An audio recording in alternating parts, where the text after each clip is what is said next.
दोस्तों नमस्कार। मैं पवन आज फिर हाजिर हूँ चौथे एपिसोड में। आज बात मिल्कीपुर विधानसभा चुनाव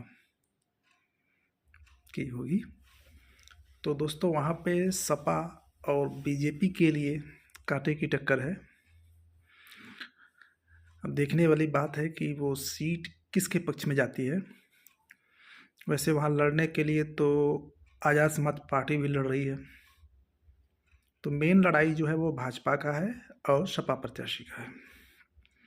सपा प्रत्याशी को थोड़ा सा एज है वहाँ पे, उसका रीजन है वहाँ के सांसद, और बाकी लड़ाई तो दोनों में है और वो तो है। अच्छा, वहाँ का थोड़ा सा जो श्रवण आबादी है वो करीब 1.25 लाख के आसपास है। बाकी ओबीसी आबादी भी करीब 1.5-2 लाख है। एससी आबादी करीब 1 लाख है और लगभग 30 से 35 हज़ार मुस्लिम आबादी है।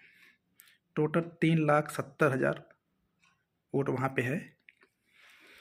तो अब इसमें देखने वाली बात है कि जो समण आबादी है वो 90% तो भाजपा के साथ, चाहे नाराज हो चाहे खुश हो, वो तो रहेगा ही रहेगा।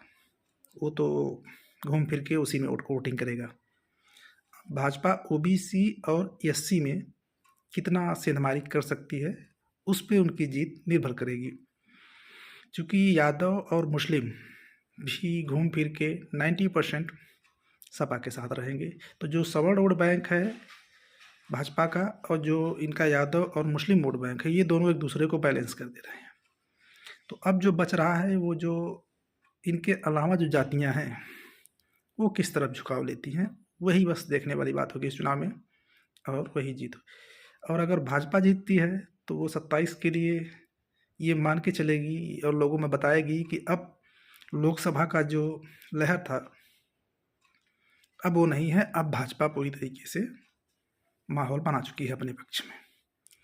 सपा के लिए अगर ये सीट निकलती है तो सपा एक तरीके से फिर से ये पूरे प्रदेश में कह सकेगी, देखिए हमने तो हरा दिया भाजपा को, 2027 में अब तो हम ही जीतने वाले हैं। इसमें सबसे बड़ी चीज़ है पीडीए। अखिलेश जी के लिए पीडीए बहुत ज़रूरी है, क्योंकि उनकी जीत उसी पे निर्भर करेगी। पीडीए को कितना कन्विंस कर पाते हैं और कितने उसको वोट में बदल पाते हैं, इस पे उनकी जीत निर्भर करेगी। तो देखने वाली बात होगी। चुनाव नज़दीक है, हालांकि थोड़ा सा एज अभी सपा की तरफ है कि ज़मीनी वहाँ की जो सर्वेज हैं वो बता रहे हैं कि वहाँ सपा थोड़ा सा एज लिए हुए है। लेकिन अब ये तो चुनाव हो जाने के बाद, चुनाव परिणाम जब आएगा तभी मालूम चलेगा। तो देखते हैं दोस्तों क्या होता है। नमस्कार, धन्यवाद, थैंक यू।